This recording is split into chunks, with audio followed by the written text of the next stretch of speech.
So this is the second panel. It's a difficult act to follow from the first panel, but we're going to talk about experiences from the front line.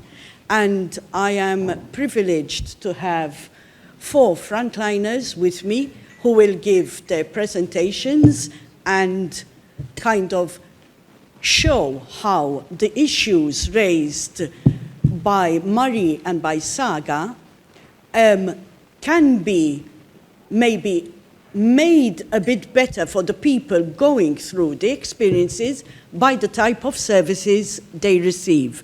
So that I won't waste time, and to give everybody an opportunity to talk, I would like first to introduce Maria Borg Pellicano, who is the leader of services, a social worker in Dar Hosea. Over to you, Marie. Thank you, Pat. Just a small note.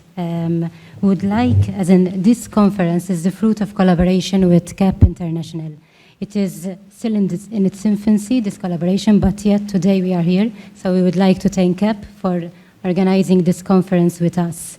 We'd like also to thank the panelists who honored us with their presence, with their expertise.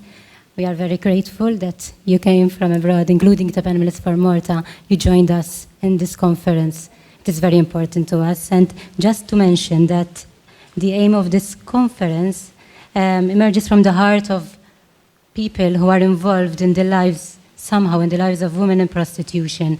And we want to make sure and we want to seek that the faint voices of these women are being heard. So, yes, just to start about Dar Hosea. So I think, first of all, maybe I explain how Dar Hosea has developed into a spectrum of services throughout the years, including work within the community, outreach projects, while we also continue to welcome women to our drop-in center. Our services and interventions vary greatly according to that particular situation of the woman attending the service. So when a woman knocks at the door of the drop-in center, we make sure, first of all, that the environment is welcoming. The drop-in center is a home within the community where women can join us, as Dr. Vella has mentioned, at any time. So women can just drop in for a cup of coffee. They can come to spend the day with us. They can come to rest.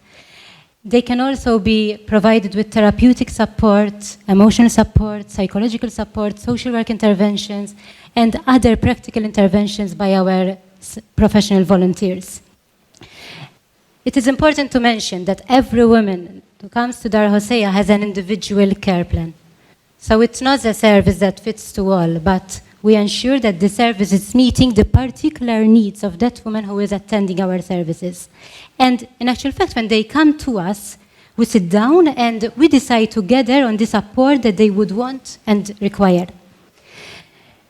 As Dr. Vella already mentioned, but I think as I will emphasize it now as a service, Dar Hosea is not an exit program. Dar Hosea supports women in their present situation. It is a safe space. It is a safe haven amidst the violence, hardships, and chaotic situations that women would have to endure, whether they are at their homes, whether they are on the streets.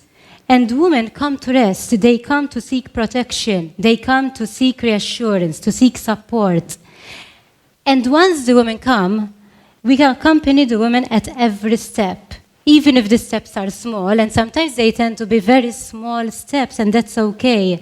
Or even if it takes a woman weeks to take the next step, we stay there.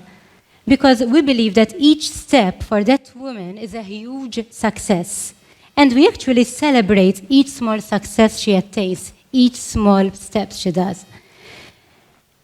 Something I think that it is important to mention as well, because it also gives a lot of light on the service. We focus on trying to ensure them that they can trust us and that they can trust the service. It's easy said than done, because sometimes it is difficult for that woman to trust us as a service in the beginning, and it makes sense and it is very understandable.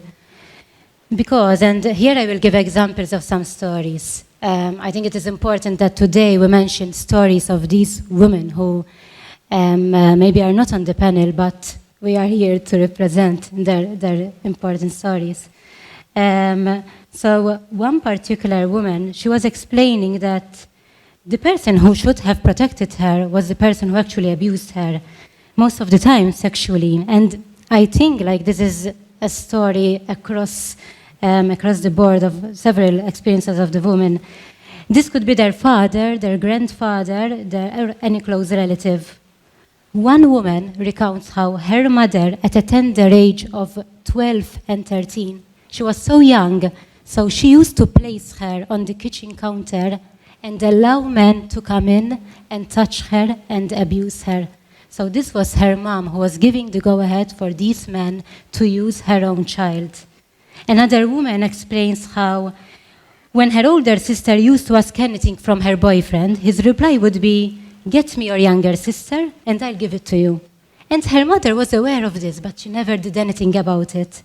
So during one of our sessions, during one of my sessions with her, she expressed this. She told me, "But how I can trust anyone else at this point?" So as a service, due to this as well, we make sure that we respect their time, their pace, and that is okay. In fact, at the home, we also ensure an informal setting. As I have already said, Dar Hosea is a home within the community. Any session is usually set within an informal context, and this would allow women to feel at ease and giving them the opportunity to choose when to start trusting and speaking about their situation. I remember a particular woman, upon starting using the service, she told us that she was okay with being involved in prostitution and that she did not want any of us to have any say about that, and we respected it. We provided her with condoms, with underwear, with clothes, and we made sure that she was okay whenever she attended the service. Eventually, she was attending every day. She was coming throughout all the hours during the day.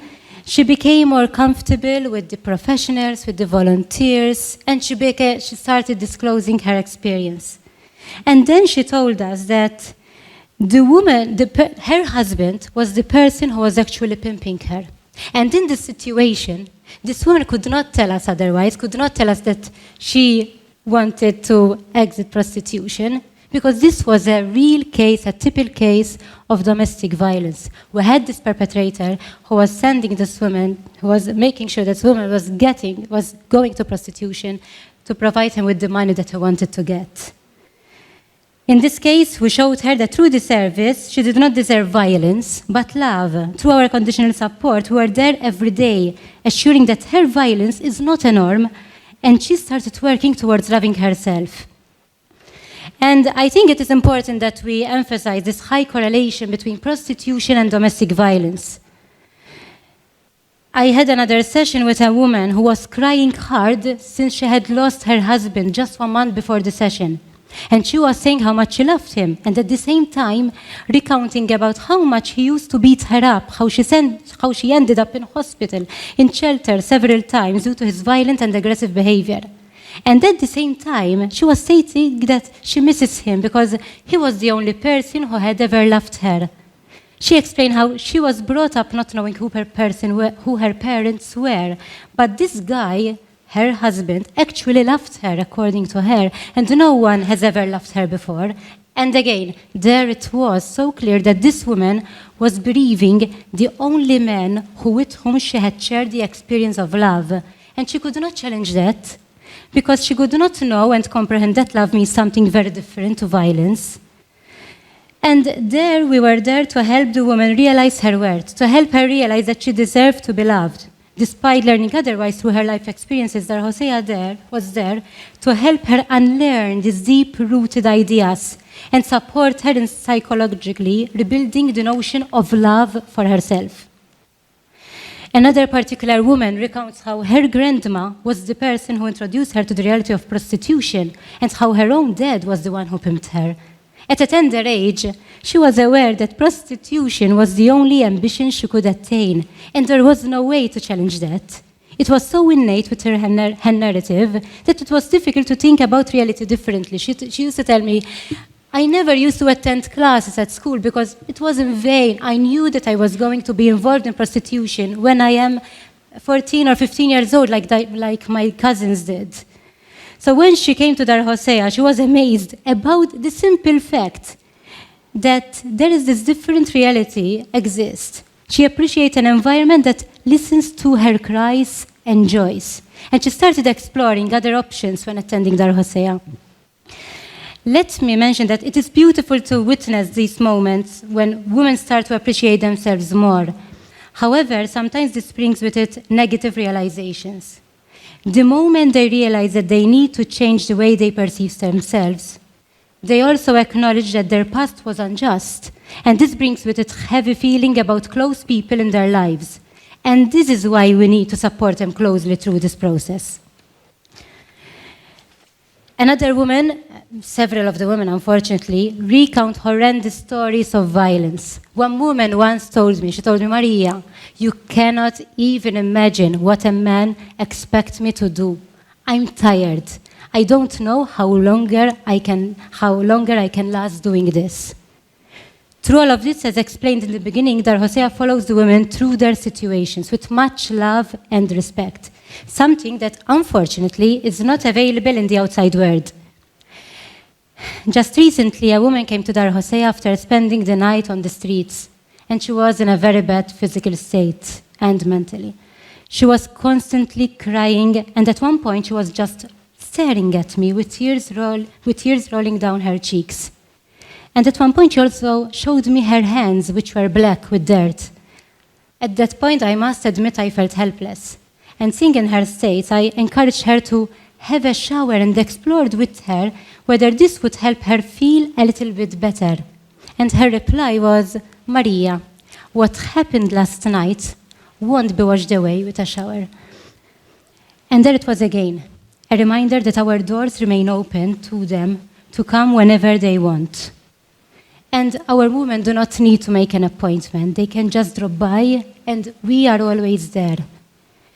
Their journey is taking a step toward change may need weeks, months, and years. But they know that we are there throughout by their side.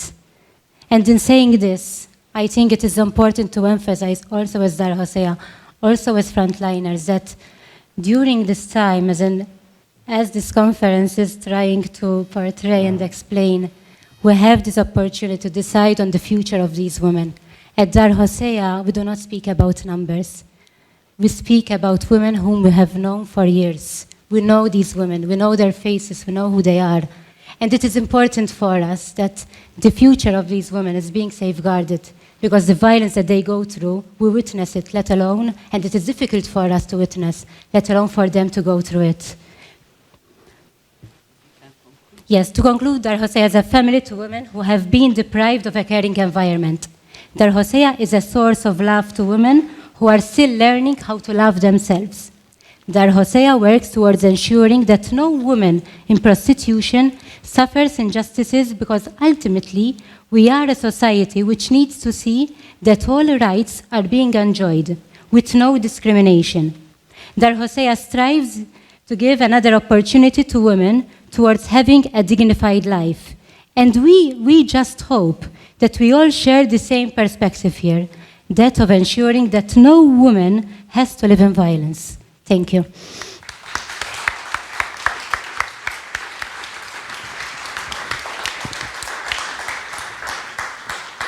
Thank you, Maria, for your passionate presentation of Dar Hosea, and thank you to you and all the team for the services you provide to these women.